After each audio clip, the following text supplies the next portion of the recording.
အားလုံးပဲမင်္ဂလာပါကျွန်တော်မိတ်ဆွေများနော်အများဆုံးဒေါ်လာ1500အနည်းဆုံးဒိုင်မွန်1000ရမယ် event တစ်ခုကိုကျွန်တော်ဒီနေ့ပြပြပေးမှာဖြစ်ပါတယ်စိတ်ဝင်စားရဆိုလို့ရှိရင်တော့ကျွန်တော်ရဲ့ဗီဒီယိုလေးကိုအဆုံးကြည့်ဖို့မျှော်လင့်ပါတယ်ဗျာသူကဘာလဲဆိုလို့ရှိရင်အခုကျွန်တော်တို့16ရက်နေ့မှာရောက်လာမယ် Mobile Legends ရဲ့129កောင်မြောက် New Hero Witchin ပေါ့နော်တချို့ကလည်းဇင်ရှင်းလို့အလွယ်ခေါ်ကြတယ်ကျွန်တော်ကတော့ဘယ်လိုခေါ်မလဲမသိဘူးကျွန်တော်ပြောရလဲမှားချင်မှားနိုင်တယ်ပေါ့နော်သူနဲ့ပတ်သက်တဲ့ content တစ်ခုကိုဖန်တီးပြီးလို့ရှိရင်မိတ်ဆွေတို့အနေနဲ့ကျွန်တော်ပြထားတဲ့ link ကနေသွားပြီးတော့ fountain ရုံပဲဗျာနော် YouTube ကြည့်နေမိတ်ဆွေဆိုလို့ရှိရင်လည်းကျွန်တော် link ကို description မှာချပေးထားမယ်ပေါ့နော်အဲ့ဒါကို copy ကူးပြီးတော့ Google မှာသွား login ဝင်ပြီးတော့မှာပေါ့နော် found သွားတင်ရုံပဲအရန်လွယ်ပါတယ်ပေါ့နော်ဒီ new hero ကဒီကျွန်တော်တို့6လပိုင်း18ရက်နေ့မှာ original server ကိုရောက်လာမယ်ပြီးလို့ရှိရင်6လပိုင်း18ရက်နေ့ကနေ9လပိုင်း4ရက်အတွင်းကိုနော် test တွေလုပ်ပြီးတော့သူ့ကိုယူမယ်ခါလီယာလာတော့လိုမျိုးပေါ့နော်ဘတ်တယ်ပိုင်းနဲ့ဝယ်လို့ရမရတော့တေချာတော့မသိသေးဘူးဗျာနော်လောရမယ့်ဟာအရန်လွယ်ပါတယ်ဗောနော်ကျွန်တော်အခု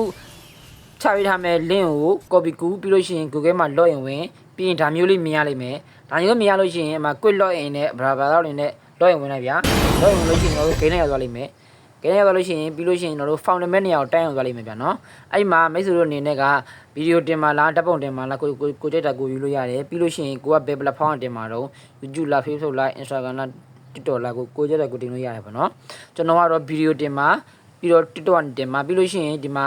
မိတ်ဆွေတို့ရဲ့ content link ပေါ့နော်တင်ရတဲ့ဟာကို copy ကူးပြီးတော့အဲ့ဒီ link ကိုဒီမှာလာထည့်အောင်မယ်ပြီးလို့ရှိရင်အောက်မှာပေါ့နော်ဒီ content language ဆိုတာရှိရပြဒါကတော့ကိုပြောထားတဲ့ language ပေါ်မူတည်ပြီးတော့ကိုရွေးပေါ့နော်မြန်မာလိုက်အင်္ဂလိပ်လားဘာလားရွေးပြီးတော့မှတင်လိုက်အောင်ပဲမြပြီးရင်အောက်က submit ကိုနှိပ်လိုက်အဲ့ဆိုရင်ရပြီပေါ့နော်ဒါကပေါ့နော် MCB လည်းမဟုတ်ဘူး MCC လည်းမဟုတ်ဘူးเนาะကျွန်တော်မိတ်ဆွေတွေနေနဲ့ like တွေ follow တွေများလို့ရှိလို့ရှိရင်